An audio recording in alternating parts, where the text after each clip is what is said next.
Welcome to Goshen Prepping. Thank you for joining us. We have an urgent issue we need to talk about. And honestly, it's been getting some news a little bit here and there, but not as much as it should. And it is going to affect us all for two reasons, as you'll see in a minute.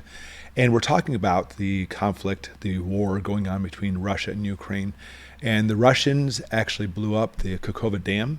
And I know there's a lot of speculation. People say the Ukrainians did it, but the explosion came from inside the dam, by the way. And the whole purpose of this was to stop the Ukrainian forces from an amphibious assault across the Dnieper River.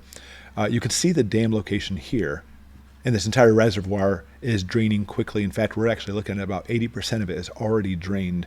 And the purpose, again, was to stop the Ukrainians, who actually were getting ready to stage an amphibious assault across the river, which now is not going to happen because above the dam, we're looking at complete water and mud, and now below the dam too, destruction, water and mud as well.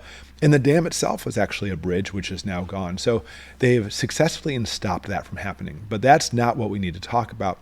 We needed to discuss two things. Number one, the big one that's actually hitting, especially when it comes to like the prepping channels, is the Zaporizhzhia nuclear power plant, which you can see located here. And this plant is absolutely huge. In fact, it's the largest in Europe and ranks in the top 10 largest nuclear power plants in the world. It's massive, generates lots of power. And we worry about this because if you take away that reservoir, you potentially, I want to use that word potentially, take away the water needed to cool down the reactor on that plant.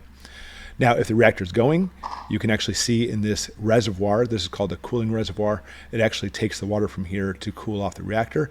And even with the reservoir gone, that cooling pond is still there. Well, except now the dirt separating the cooling pond from the reservoir is actually in jeopardy. That's if the plant is operating. So when this happened, they actually did what's called a scram, and basically drops all the control rods very quickly in the reactor to stop the reaction. But these plants do not cool down quickly by any means. It can take a matter of days sometimes, depending on the plant, to cool off enough, because without the cooling water there, you're definitely looking at what we call a meltdown. Literally, the metal encasement of the actual reactor will completely melt, and there's no way to contain the nuclear material. That is a fear. And that's what a lot of the channels have been putting, by the way, is a lot of this fear that's going to happen. I will tell you right now, it's not going to happen. What we see is not only do we see the cooling water intact, but the reactor has completely cooled off now. And it's cooled off enough where now we're not going to be able to face any type of meltdown. That is good. So anybody who says otherwise haven't actually done the research on this. We don't have to worry about a meltdown. But we do have to worry about something else here that absolutely is going to affect us all. That reservoir was the main reservoir water source for all of the southern part of Ukraine, as well as Crimea and all the crops there. So all those crops, we've already seen shortages in wheat and other crops as well coming from Ukraine, are now going to be toast, literally. We are talking about, because of the lack of water, 25% of Ukrainian crops are now gone because of this reservoir being gone as well. So, two things in news. The plant is not going to melt down. That's a good thing. But the crops are gone.